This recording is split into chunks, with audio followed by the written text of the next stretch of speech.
Bien, merci beaucoup. Bonjour à tous. Effectivement, des premiers résultats sur des caractéristiques assez macroscopiques des vins issus des cépages du Bordelais, des vins rouges élaborés sans SO2, où nous allons le voir, des teneurs particulièrement faibles. Ces travaux s'inscrivent dans le cadre d'un nouveau projet de recherche qui a débuté à l'ISVV l'an dernier et qui concerne les vins de Bordeaux sans sulfite, réussis. Projet porté à l'ISVV, dont l'IFV, également le syndicat des vins bio, sont partenaires et très largement supportés matériellement par le CIVB. Ce projet a débuté l'an dernier et s'achèvera fin 2021, donc nous sommes totalement au début de ce travail de recherche. D'une manière globale, ce projet vise à répondre ou à apporter des éléments de réponse à trois questions. La première, les vins rouges réussis issus des cépages bordelais et produits sans sulfite ont-ils une typicité propre, donc sur des aspects largement sensoriels? Ensuite, quelles sont les conséquences compositionnelles et sensorielles de l'absence de SO2 d'une manière très large? Et enfin, il vise également à apporter des éléments de suggestion quant à la maîtrise des itinéraires techniques permettant d'arriver avec succès à l'élaboration de ces types de vins.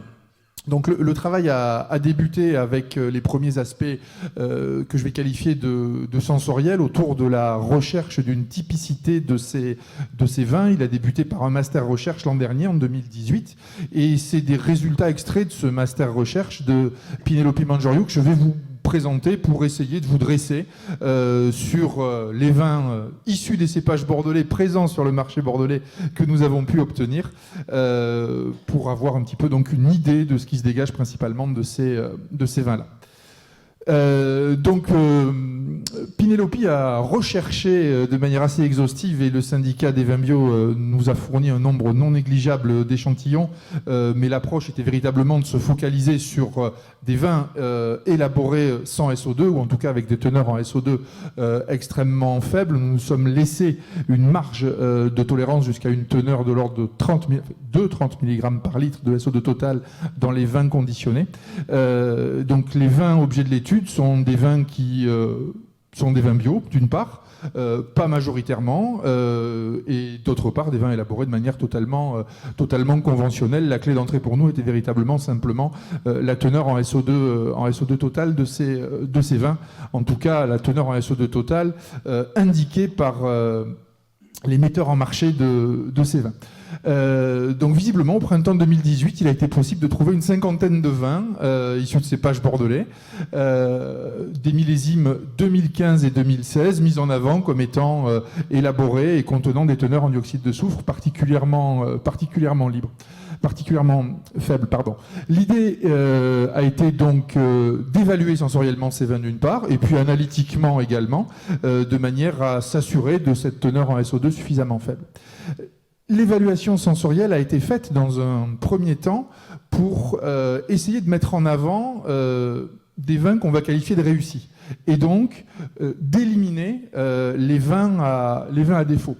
Pour cela, les vins ont été évalués par un panel de 8 experts à qui on a demandé si ces vins présentaient des défauts et le cas échéant de quels défauts il s'agissait, dégustation réalisée effectivement à l'aveugle, sans que les dégustateurs ne sachent précisément ce qu'ils dégustaient, y compris le type de vin qu'ils dégustaient au moment des séances de dégustation. Vous verrez des éléments supplémentaires à ce sujet ensuite.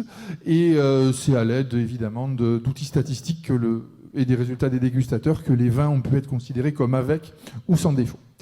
Donc voilà les premiers résultats d'une manière très très macroscopique concernant ces vins produits sans SO2. On peut dans la plupart des cas faire confiance aux gens qui indiquent que leurs vins sont produits avec des teneurs en SO2 particulièrement faibles, même si 4 échantillons sur les 52 testés présentaient plutôt des teneurs de 50 mg par litre que des teneurs inférieures à 30. Et le deuxième point qui est assez marquant est la fréquence de vins présentant des défauts tant olfactifs que gustatifs, on le verra ultérieurement, très principalement olfactifs, puisque 33 échantillons sur les 48 testés à teneur en SO2 faible présentaient des défauts. La fréquence entre les deux millésimes, puisqu'évidemment, on peut totalement légitimement penser que les vins du millésime 2015 avaient passé 1 an en bouteille sans SO2 de plus que ceux du millésime 2016, les fréquences des vins défectueux étaient analogues pour les deux millésimes testés. Pour illustrer un petit peu plus cette dimension marché, vous avez ici, sous forme de points, l'ensemble des vins dégustés sur une échelle ou un axe, un axe ici où vous trouvez le prix des vins, et les vins présentant des défauts sont mentionnés en bleu, et les vins sans défaut sont présentés effectivement en rouge. Donc le point qui apparaît de la manière la plus évidente, c'est qu'il n'y a pas de rôle du prix sur la présence des défauts. Finalement, on trouve des vins d'entrée de gamme en termes de prix qui sont tout aussi purs que des vins de la fin de la gamme en termes de prix qui sont marqués par des défauts. Voilà, ça c'est un aspect simplement clin d'œil. Concernant maintenant l'origine de ces vins, il y a un point qui est particulièrement intéressant.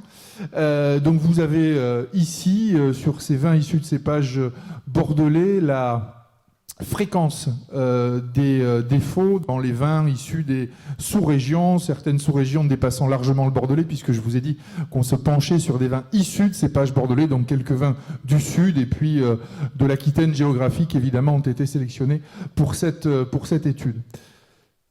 Le pointeur ne fonctionne plus, mais je vous laisse regarder en haut, à droite et à gauche, ces lieux où visiblement on réussit à chaque fois des vins sans SO2, sans défaut. C'est simplement parce qu'on a eu simplement un échantillon de Moulis et de l'IGP Périgord. Et effectivement, c'est des choses qui sont pas nécessairement significatives. Par contre, dans l'ensemble des autres sous-régions, où le nombre d'échantillons était nettement plus élevé, on retrouve à peu près partout, de manière logique, une fréquence de vins défectueux nettement supérieure aux vins qui apparaissent comme étant nets, sauf dans cette relatif est de la Gironde viticole, puisque à la fois sur les vins d'appellation Saint-Émilion et les vins d'appellation Castillon-Côte de Bordeaux, qui à eux seuls doivent représenter une quinzaine d'échantillons sur notre panel d'une cinquantaine, avec 5 vins de Saint-Émilion et 9 de tête de Castillon-Côte de Bordeaux, on retrouve des vins présentant majoritairement une pureté aromatique. La dégustation est quelque chose qui reste aléatoire, même si on essaie de le standardiser. Et j'imaginais une question, donc je vous présente une diapo de manière à répondre à cette question de manière anticipée. Je vous l'ai dit, notre travail était de viser à l'éventuelle typicité propre de ces vins sans SO2, donc il nous a fallu comparer des vins sans SO2 avec des vins avec SO2. Le panel initialement a eu à trier des vins sans SO2 en fonction de la présence de défauts, mais il a eu aussi à trier des vins avec SO2 qui étaient censés constituer des homologues que l'on qualifiera de conventionnel, pour nous le conventionnel signifiant élaboré avec du SO2, sans que lors des séances de dégustation, il ne sache s'il avait face à lui des vins avec SO2 ou des vins sans SO2. Donc je vous l'ai dit, 70% environ sur des vins élaborés sans SO2 présentaient des défauts. Le même test réalisé avec des vins élaborés avec SO2, le nombre de vins mis en œuvre était plus faible, effectivement, de l'ordre d'une vingtaine, n'a conduit qu'à 3 vins présentant des défauts olfactifs.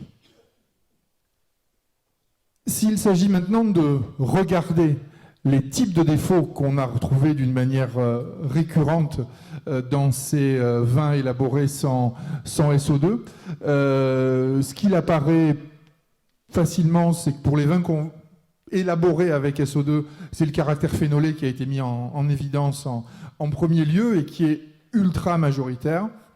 Les défauts trouvés dans les vins élaborés sans SO2 sont un petit peu plus divers. Néanmoins, ce qui revient de manière régulière sont les caractères phénolés, goût de souris et également oxydé.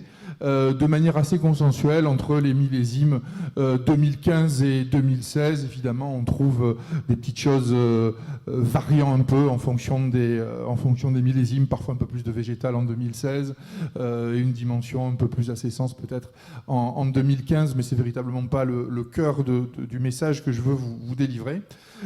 Typiquement, c'est finalement sans surprise. C'est-à-dire que la protection vis-à-vis des oxydations en l'absence de SO2, eh bien, elle est évidemment beaucoup plus compliquée. Et l'inhibition des micro-organismes d'altération sans SO2, elle est effectivement nettement moins bonne. Pour terminer en guise de conclusion, je vous dirais simplement que élaborer aujourd'hui, visiblement, vu ce qu'on a trouvé sur le marché, des vins rouges qui restent purs 2 à 3 ans après les vinifications n'est visiblement pas quelque chose de particulièrement simple, donc c'est magnifique puisque ça laisse plein de pistes de travail, et que bien évidemment les travaux se poursuivent et que j'espère qu'on pourra communiquer vers vous à nouveau d'ici fin 2021 pour vous apporter des éléments peut-être un petit peu moins descriptifs et un peu plus factuels et suggérant des pistes de maîtrise de ce type d'élaboration. Je vous remercie de votre attention.